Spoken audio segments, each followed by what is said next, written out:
Assalamualaikum warahmatullahi wabarakatuh. Kembali lagi bersama kita di channel YouTube Pangeran Cahaya. Saudara-saudaraku yang dirahmati, dikasihi, diridhoi Allah Subhanahu wa taala. Sama-sama kita diberi kesempatan dan kesehatan untuk mengulangi lagi muzakarah tentang pentingnya ilmu hakikat, tentang pentingnya ilmu makrifat. Bagaimana kita ketahui bahwa hanya satu-satunya yang wujud sebenarnya di muka bumi. Yang wujud itu hanya Allah Subhanahu wa taala. Maka ketika kita tidak paham tentang wujud, kewujudan, kezohiran Allah Subhanahu wa taala, maka kita tidak di dalam kesadaran seperti itu, maka kesadaran semuanya itu akan batal. Maka yang paling nyata pada diri kita ini, pada diri manusia itu adalah sifat ma'ani, yaitu nyawa. Pada diri kita itu ada 7 sifat, yaitu nyawa. Jangan lepas. Sifat kuasa, sifat kehendak, kemudian sifat tahu, sifat hidup, sifat mendengar, melihat dan berkata-kata itu. Nah, itu jangan diakui, itu sifat kita, bukan sifat kita tuh. Itu sifat siapa itu? Nah, ini nyawa, inilah prakteknya itu di sifat ma'ani ini Nah, kalau kita tidak praktek tentang sifat ma'ani ini, kalau kita tidak pahami ini, maka kita itu sia-sia kehidupan di dunia ini, hadirin. Maka ketika kita sudah memahami tentang sifat ma'ani ini, artinya sifat ma'ani ini berdiri dengan zat. Maka kalau sudah model seperti ini, yang hidup siapa, yang berkuasa siapa, yang berkehendak siapa, yang bergerak siapa, yang hidup bukan aku lagi, tapi siapa yang hidup?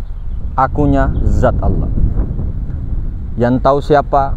Yang tahu bukan kita, bukan aku, bukan akunya lagi kita di situ. Tapi ini tentu saja bukan cuma di mulut. Karena kalau orang cuma di mulut tuh, banyak anak-anak SMP, anak-anak SMP itu, anak SMA itu bisa kalau cuma cerita saja, cerita di mulut. Ini bukan cerita dongeng. Ini bukan cerita proklamasi bahwa yang hidup bukan aku melainkan zat, yang tahu bukan aku melainkan zat, yang kuasa bukan aku melainkan zat, yang berkehendak bukan aku yang melainkan zat, mendengar, melihat bukan aku daripada zat, melainkan zat, yang berkata bukan aku tapi melainkan daripada zat. Kan bukan proklamator seperti itu. Ibu-ibu, bapak-bapak, siapa yang punya anak bilang aku yang tengah malu. Emangnya cari jodoh? Bukan. Ini bercanda, saudara-saudara. Maka yang kita isbatkan ini, itulah yang kita rasakan. Bukan cuma ngomong saja, ngomong doang. Jadi sebenarnya hadirin sekalian, kata kunci kita itu utamanya dari mempelajari sifat 20 ini apa sebenarnya? Nah, si sifat ma'ani ini yang sebenar-benarnya itu. Asal kita bisa itu mempraktekkannya, menyadarkannya setiap saat. Ini bergerak ini apa? Kalau bukan sifat ma'ani. Keterlaluan kita betul-betul kalau tak tahu kesadaran tuh. Maka Allah mengatakan wa fi anfusikum afala tubsirun. Pada diri kamu sendiri, mengapa kau tidak melihat mana yang ada pada diri kamu? Apa kalau bukan sifat ma'ani itu? Sifat ma'ani inilah. Kenapa kau tidak lihat itu, kenyataan itu? Sifat ma'ani itulah. Jangan kau akui. Maka saya seperti ini, seperti kelihatannya orang-orang stres, tidak apa-apa. Kita ini di alam berbicara dengan diri sendiri. Kelihatannya. Kita kelihatannya kayak orang marah-marah sendiri, tapi tidak. Ini bagaimana membagikan cerita kisah ini. Kita sekarang ada di desa KKN, desa penari, desa KKN yang pernah dipakai film itu. Maka matikan diri sebelum mati itu, jangan ada rasa kita lagi di situ. Yang kuasa, jangan ada lagi rasa kita yang berkehendak, jangan lagi ada rasa kita yang berbuat, berkuasa dan sebagainya. Maka kita di sini tidak ada lagi. Yang ada hanya sifatullah. Sifat itu tidak lain daripada zat, karena sifat itu kelakuan daripada zat. Ini yang selalu mesti diulang-ulang. Disinilah kalau kita sudah pahami, kita sudah ilmui, tahu, inilah yang kita ajarkan kepada diri kita kepada anak kita, anak cucu kita, bukan kita, tapi melainkan. Makanya yang paling nyata tuh sifat ma'ani pada diri itu. Hidup adalah hayat. Kalau kita ambil itu nak, hayat ini adalah zat, hayat ini adalah sifat. Sifat apa? Zat, sifat ma'ani. Sifat ma'ani apa? Sifat yang wajib pada zat. Artinya apa? Mewajibkan zat itulah yang hidup, bukan kita. Ini kan sudah jelas-jelas. Jadi kalau sudah model-model begini, apa sebenarnya kasar ngomongnya tuh ya? Kalau kita umpama kendalan dulu, seumpama. Jadi tempat nyatanya si hidup tuh batang tubuh ini nah. Di dalam batang tubuh itu nah ada nyawa. Jadi zohir ini untuk menyatakan yang hidup, yang batin. Wa fi anfusikum afala tubsirun, pada diri kamu apakah kamu tidak melihat? Al insanu sirru ana sirru. Insan itu rahasiaku dan akulah rahasianya. Itu kata siapa? Bukan kata aku. Kata siapa tuh? Kata Allah. Maka zohir kita ini kenyataan wujudnya, kenyataan wujud bayangannya, kenyataannya. Jangan ragu untuk nyatakan itu. Zohir ini, yang zohir ini, nah kenyataan yang batin. Nah, yang batin ini siapa? Ahmad, sifat. Sifat itu kelakuan daripada zat. Jadi kalau di luarnya plastik, di dalamnya plastik, di pucuknya plastik, di bawahnya plastik, di atasnya plastik, di bawah plastik, di dalam plastik, di luar plastik. Apa kalau bukan plastik itu? Apa sebutannya kalau bukan plastik? Pahamkah? Pahamkah? Ini besi. Ini besi.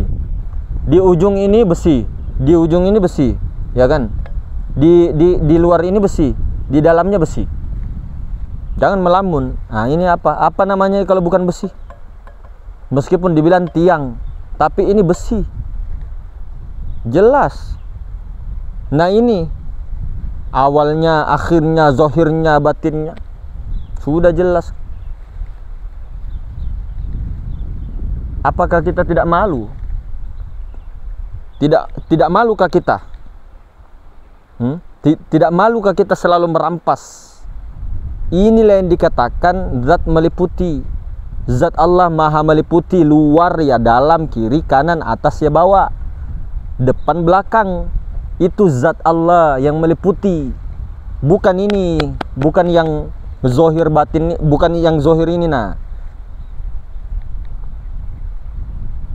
Zat Allah maha meliputi segala sesuatu. Nafikan dulu wujud diri kita ini. Zat Allah itulah yang la maujudun bihaqqi illallah itu. Cuma jangan di mulut, di kesadaran. Masuk ke dalam rasa, timbul ke rasa, masuk lagi ke kesadaran. Artinya yang maha meliputi ini nah, itulah zat yang bernama Allah. Jangan lagi keraguan.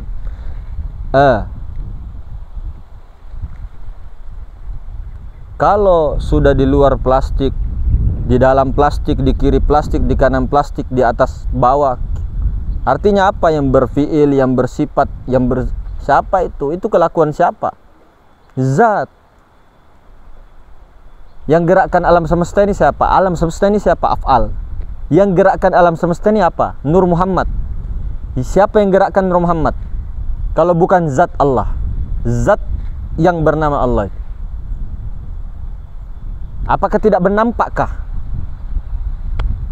Sebelum ada kamera, sebelum saya dengan kamera, kita dengan kamera, ada zat Allah. Setelah kamera ada juga zat Allah. Di atasnya, di bawahnya, di kanannya, di kirinya. Bukan berarti zat Allah itu yang bertempat. Tapi kita selalu tahu. Ada yang sudah tahu, ada yang sudah paham tahu zat Allah. Tapi belum lagi duduk di situ. Belum mau meleburkan dirinya di situ. Selalu lupa, selalu lupa, selalu lupa. Kenapa? Hati kita kotor. Jiwa kita ini kotor.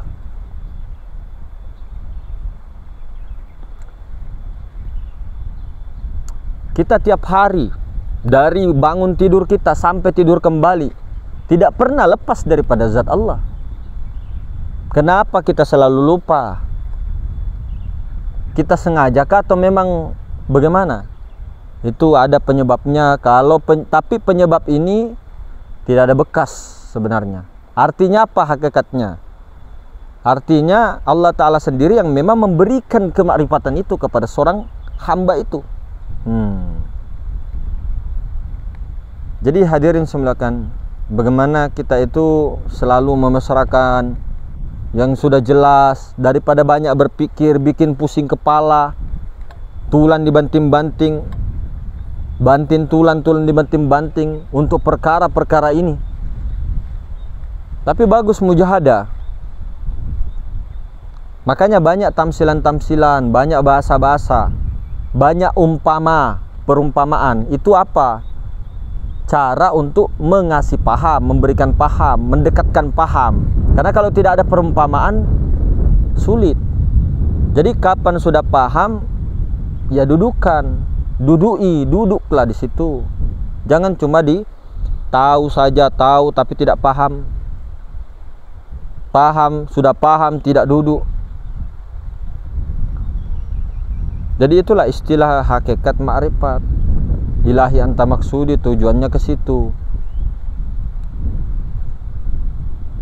Jadi kapan sudah ketemu ma'rifat, ketemu hakikat, thariqah, maka bersyariatlah di situ, bakoklah di situ, kekallah di situ, praktekkanlah thariqahnya di situ, thariqatullah.